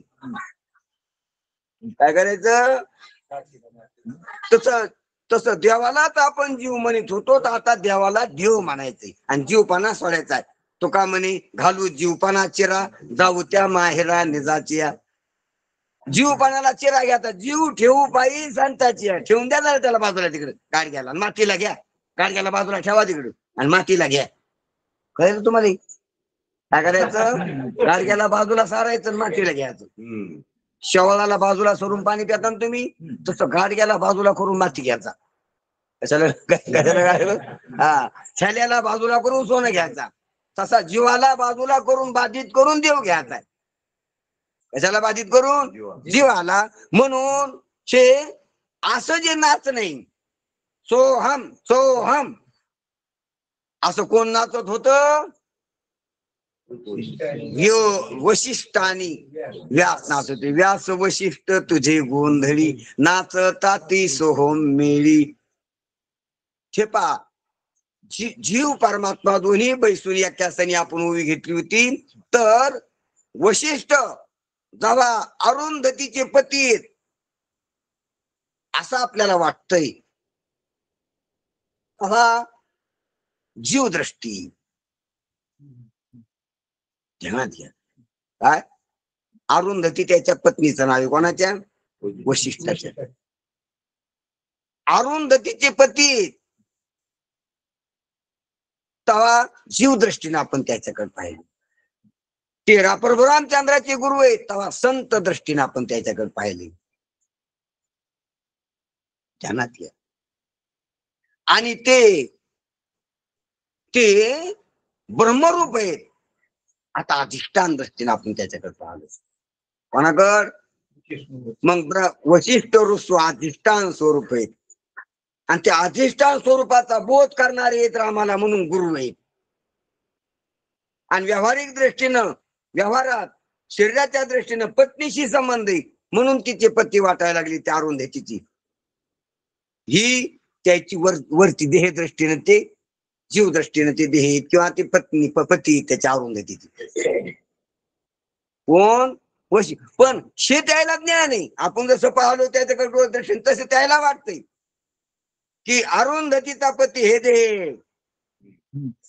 कोण आहे? देह, मी नाही. बर का? ध्यानात घ्या. रामाचा गुरु इथंची उपाधी बुद्धीची, सूक्ष्म देहाची. स्थूल देहाची उपाधी अरुंधतीचा पती, सूक्ष्म देहाची उपाधी रामाचा गुरु आहे. ध्यानात घ्या, ध्यानात घ्या. आणि मी कोण आहे? मी तो स्वये पर ब्रह्म, मी तो स्वये आत्मा राम, मी तो असे निरुपाधी, मज नाही आधी व्याधी, मज विन नाही कोणी, शरण एका जनार्दनी. मी कसा आहे? मी पती बी नाही आणि मी गुरु बी नाही.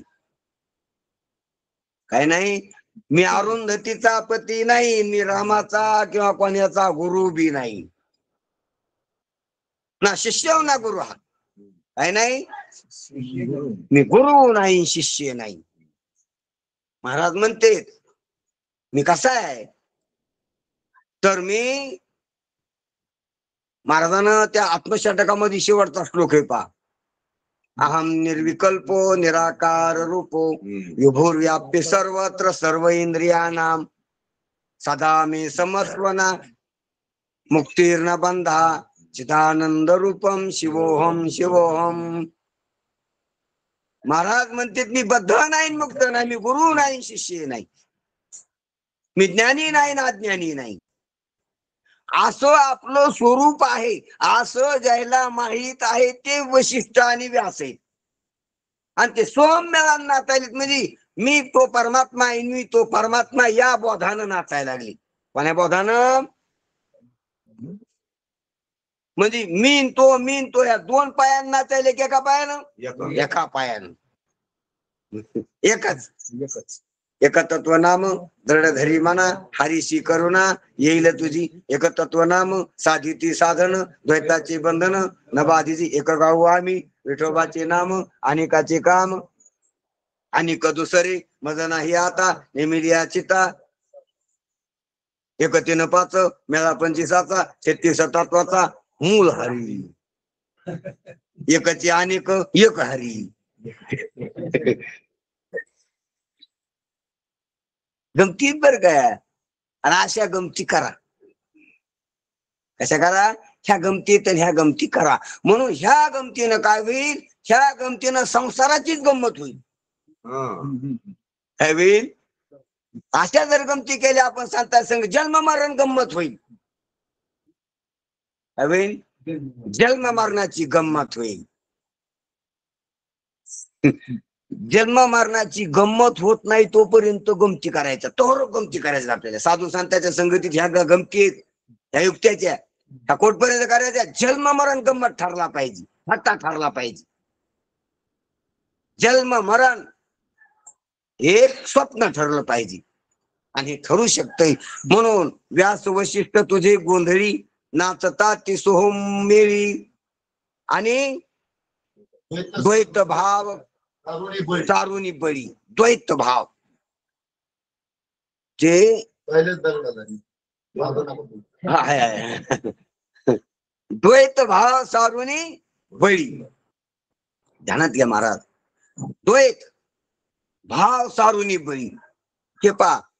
द्वैत भाव जगाचा असतो द्वैत भाव देवाशी असतो जीवाचा. जग दुसरं सत्य वाटते नाही तर देव आपल्या सत्य असणारा देव वेगळा वाटतो. तो काय द्वैत भावच. आपल्याहून दुसरं सत्य वाटतंय. पण नाथ महाराजांनी या भंगात आता आपण म्हणलेलं काय म्हणले मज विन नाही कोणी शरण एका जनार्दनी. हे पहा आपल्याहून वेगळा देव बी सत्य नाही ना आपल्याहून वेगळं जग बी सत्य नाही.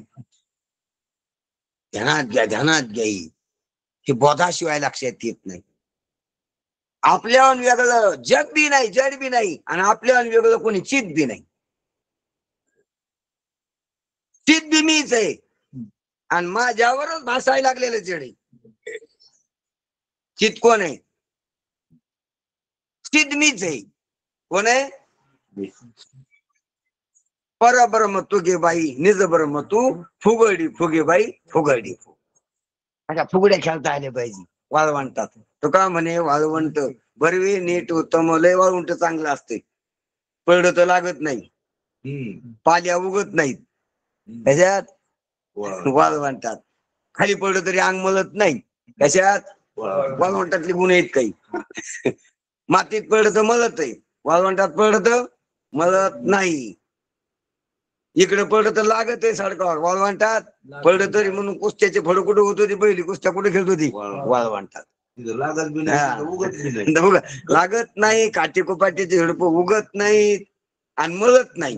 मलत नाही लागत नाही उगत नाही. कुठे वाळवंटात लय मस्त माझा असते. आणि वाळवंटात कुठं उकरलं तर पाणी असते.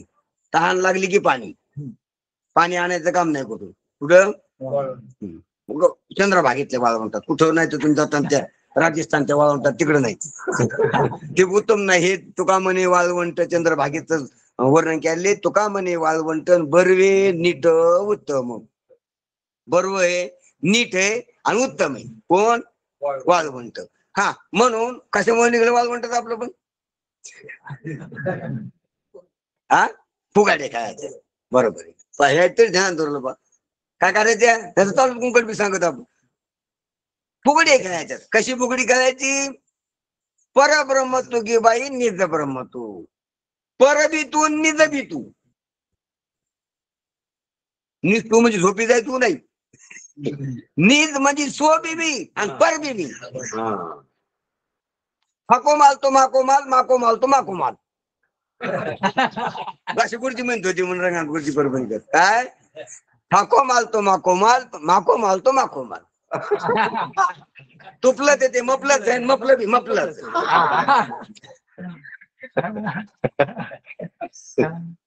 अरे निज तर निजच आहे पण पर बी निजच आहे. निज ब्रह्म तू गे बाई, परब्रह्म तू.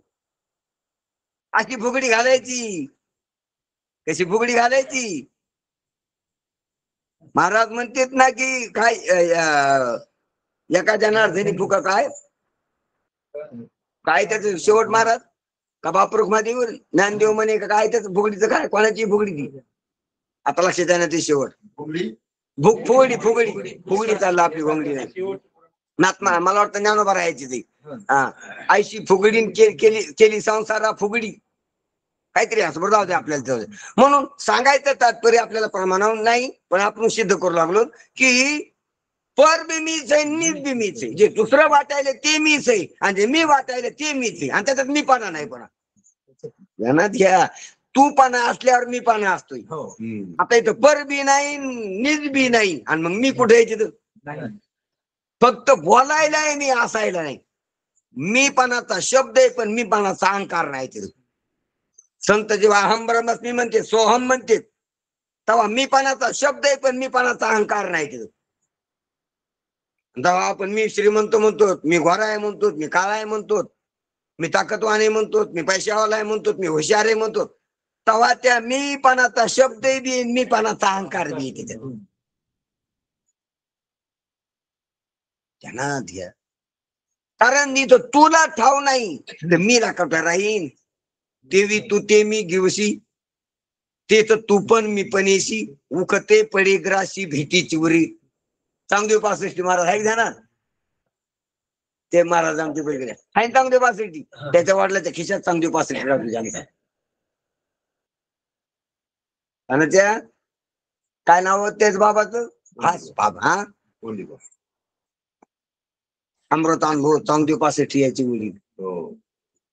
मग तेवी तू ते मी गिवशी ते तर मी पण तू पण येशी उखते पडे ग्राशी भेटी चिवरी. चांगदेवा अरे तू आणि मी कशात आला रे? तू चांगदेव मी ज्ञानदेव, तू योगीन मी ज्ञानी, तू 1400 वर्षाचा आणि मी 10-12 वर्षाचा. हे नको पाहू. ते तर तू पण मी पण येशी उखते पडे तू आणि मी दोन्ही जाते. मी तू पण जाऊ दे दूरी एकची घोंगडी पांघरू हारी एकची घोंगडी. दोन दिसते दिसायला दोन असायला एक चांगदेव आणि ज्ञानदेव. तसे जीव आणि परमात्मा दिसाया म्हणायला दोन आणि असायला एक. म्हणून अशा प्रमाणे कल्पित भेद आणि वास्तव अभेद अशा तत्वावर नाचत होते व्यासन वशिष्ठ. भेद पण कसा कल्पित आणि वास्तव अभेद. खोट्यानं भेद आणि खऱ्यानं अभेद. जसं नवरा बायकोचा असतो खोट्यानं भेद आणि खऱ्यानं अभेद. आणि बहीण भावाचा असतो खोट्यानं अभेद आणि खऱ्यानं भेद. कळले की बहीण भावाचा खोट्यानं अभेद आणि खऱ्यानं भेद असतो. आणि नवरा बायकोचा खोट्यानं भेद आणि खऱ्यानं अभेद असतो. भेदता किती ती पण अभेद असतो. कोणाचा? नवरा बायकोचा. बहीण भाऊ हाताला धरून गावात फिरतील म्हणजे अभेद दिसतो त्याच्यावरून लोकांना, पण आतून काय भेद आहे. ती त्याच्याशी एकरूप नाही, त्याच्याशी एकरूप नाही. हा याच्या पत्नीशी एकरूप आहे आणि ती तिचा पती आहे तिकडे त्याच्याशी एकरूप. दिसायला यायचा अभेद आहे पण असायला काय भेद आहे. त्याच्या दोघीची आडनाव पण वेगळी, त्या बहिणीचं आणि त्याचं. कसे येत एका आडनावाची का दोन किती? नवरा बायको किती आडनावाचे असतील? आणि बहीण भाऊ दोन आड. बहीण भाऊ पाहुणे आहेत का कसे आहेत? पाहुणे. भावकी पण नाही. बहीण भाऊ भावकीतली का नाही? मग भेद आहे. भावकी पण नाही, सोयरी येत ती. ध्यानात घ्या. नवरा बायको पण सोयरी येत का? मग भावकी का? आता भावकी पण मानतात, सोयरी तर मानता येते पण भावकी पण नाही म्हणता येत नाही. इतकी एक रुपये. बायको भावकीतली असती का सोयरीची असती? सोयरीची असती का? अजून सोयरीची तुमची बायको?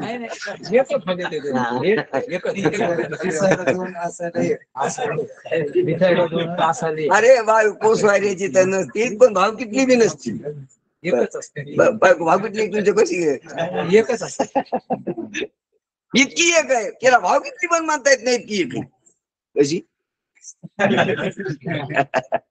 लय मजा येत महाराजा, गमती येत्या.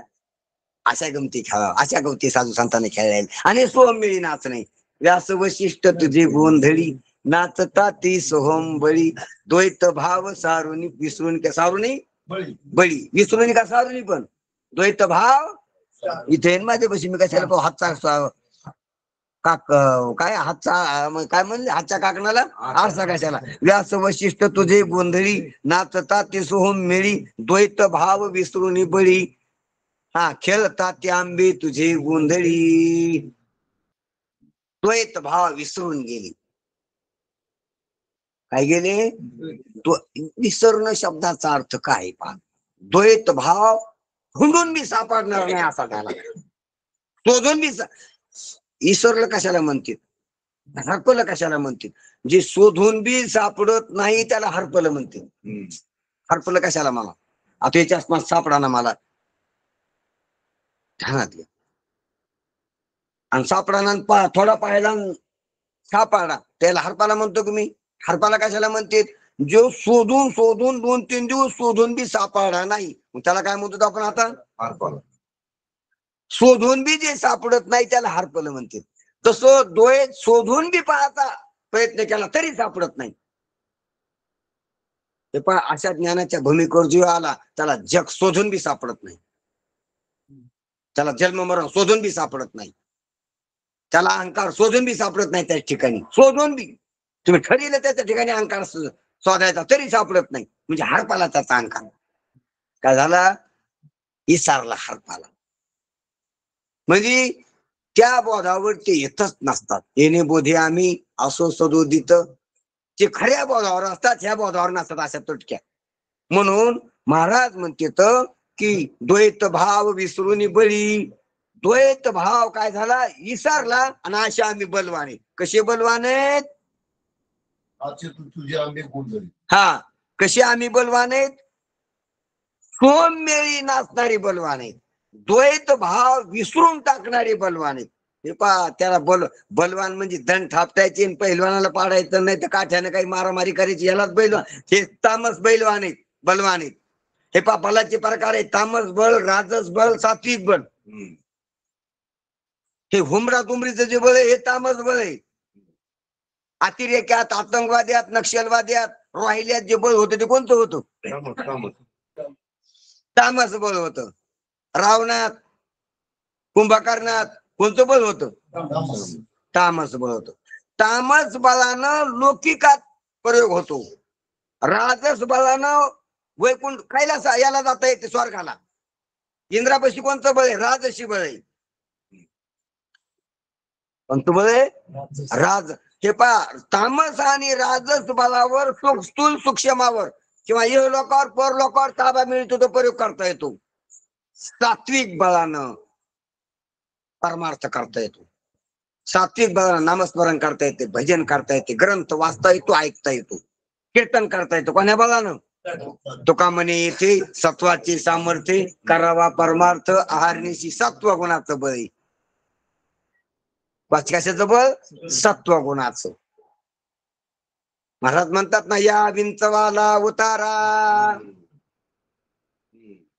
कशाचा अंकुरा लावायचा? तो गुणाचा का रोज गुणाचा? कशाचा लावा? या विंचवाला वितारा उतारा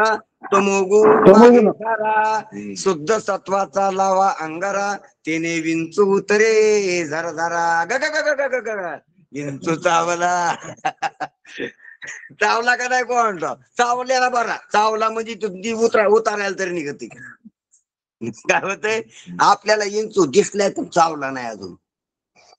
संसाराचा इंगाच कळाला नाही. संसाराच्या दुःखावर आपण जागीच नाही. ज्याला संसाराच्या दुःखावर जागा झाला त्याला इंचू चावला. तो ज्याला इंचू दिसला तो उतारायला नाही पळत नाही.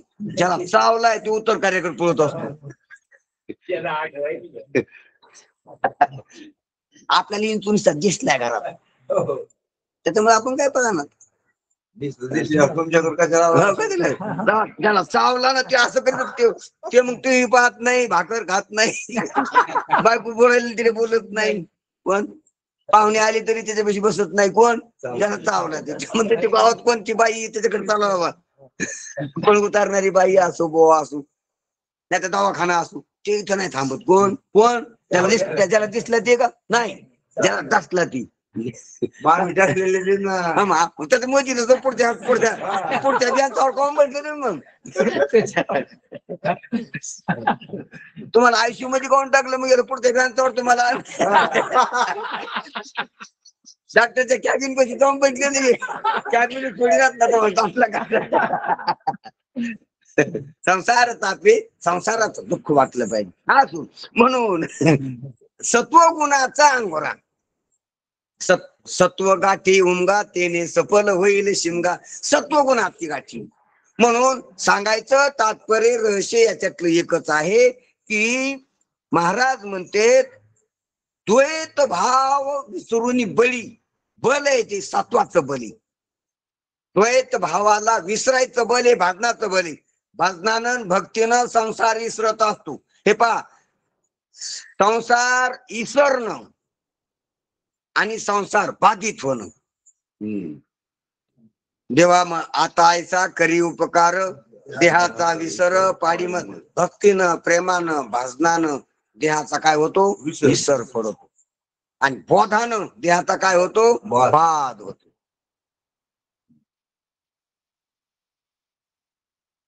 बर का? म्हणून देहावर जागर राहिल्यापेक्षा, देह भावावर राहिल्यापेक्षा देहाचा इसर पाड्याला बरा. आणि देहाचा इसर पाड्यापेक्षा देह बाधित झाल्याला बरा.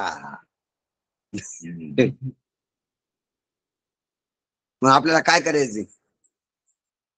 देहावर राहायचं का देहाचा विसर पाडायचा का देह बाधित करायचा? बाधित करायचा का बाधितच हे पाहिला? म्हणलं का आता करायचं आता असो. म्हणून हे बल आहे. देहाला बाधित करण्याचं काय एक बल आहे. देहाला खोटं ठरण्याचं काय, जगाला खोटं ठरण्याचं काय बल आहे. लटिका व्यवहार सर्व संसार हे बल आहे. ज्ञानोबा राहायचं काय? ज्ञानोबा राहायचं बल आहे. बल काय? बल आहे. मा संसाराला खोटं ठरण्याचं बल असते. तुका म्हणे भूमंडळी आम्ही बळी वीरगाडे बळ आहे. गाढ बळ आहे मोठं.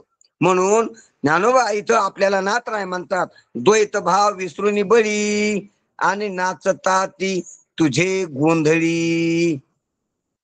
हा, खेळती आंबे तुझे गोंधळी. कशी काय करते?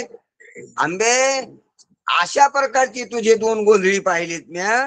ते सोहम भावानं नाचते. द्वैत भावाला बळ, त्याच्या बलानं, भक्तीच्या बलानं, बोधाच्या बलानं विसरून टाका गेले ते. आणि विसरून जाऊन ते खेळायला लागले तुझे आंबे गोंधळी. तुझ्या रावला ते मोठाले दोन गोंधळी म्या ओळखिलेत आणि हे काय करायलेत?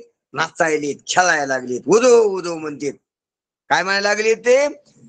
उदो उदो म्हणजे गोंधळा येई वो आंबे मुळ पीठ, गोंधळा येई वो जगदंबे मुळ पीठ तू आंबे. अशी तुझ्या रावळामध्ये गोंधळ घातलेला आहे गोंधळ्यांनी. नाथ महाराज म्हणते तिथे मी बी पाहला, पण अंबिका तू जरा तुपल्या शिवासनावरून उठ आणि आमच्या गोंधळात ही तू ते सोड तुपलं तर शिवासन तू गोंधळात ये ना. येईवो धावून या विलंब का बाया लावियला कृपाई देवाला बोलवतात. म्हणून जे अधिष्ठान दैवत आहे ही देविका आहे, अधिष्ठान रूप देवता आहे, तर तिला बोलवायला लागली. काय करावे? बोलवायला. म्हणून तिला आपल्या गोंधळाला यावा आणि आपल्या गोंधळाला आल्यावर ती आणि आपण एकच आहे अशा प्रकारच्या सात्विक भावनेनं सर्व जगत खोटे, शक्ती खोटी आणि एक परमात्माच आहे अशा सामान्य स्वरूपात सामान्य ब्रह्मज्ञानामध्ये आपण विरून जाऊ असा गोंधळ साधू संतांना घातला आणि आपल्याला बी गोंधळ करायचा सांगितलाय. मग देवीच्या ह्या महोत्सवामध्ये आपण काय करायचा? देवीचा गोंधळ करायचा. जोगवा मागितलाय, आता गोंधळ राहिलाय. 5-6 दिवस काय केलं आपण? जोगवा मागितलाय. जोगवा मागून झाला का? झाला. आता गोंधळाला रिकामी व्हा, ती पलडी खाली ठेवा, ते पोत बाजूला ठेवा आणि आता गोंधळ घाला. काय करा?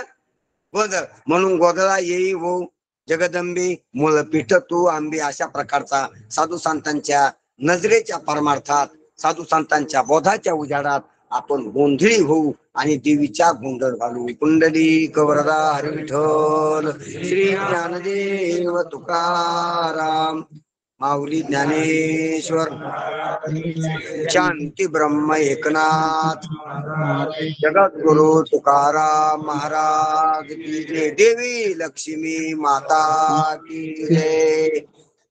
फुगडीच्या प्रकरणातलं जय हरी. सर्वांना जय हरी. रामकृष्ण हरी महाराज. जय हरी. रामकृष्ण हरी. रामकृष्ण हरी. बाबा. रामकृष्ण हरी. सर्वांना नमस्कार. त्या फुगडी प्रकरणाचा शेवटचं चरण सापडलं इथं. हा फुगडी अभंगाचं शेवटचं चरण ज्ञानदेवा गोडी केली संसारा फुगडी. हा तेच आपण ज्ञानदेवा गोडी केली संसारा फुगडी. मी म्हणलं ज्ञानेश्वर महाराज पण माझ्या बऱ्याच वेळा सापडलं पण मध्ये विषय चालल्यामुळे ड्रायव्हर म्हणून बोललो नाही. बरोबर. धन्यवाद तुमचे आम्हाला. हो धन्यवाद. जय हरी. जय हरी बाबा. जय हरी. जय हरी. बरोबर आहे तुमचं ते.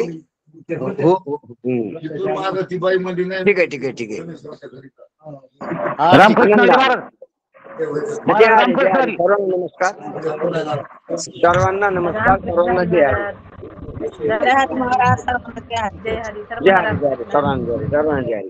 उद्या सकाळचा एक पाठ होईल, पुन्हा पाठ समाप्त झाला. हा उद्या सकाळी एक पाठ होणार आहे. 9 वाजताच ना? 9 वाजताच.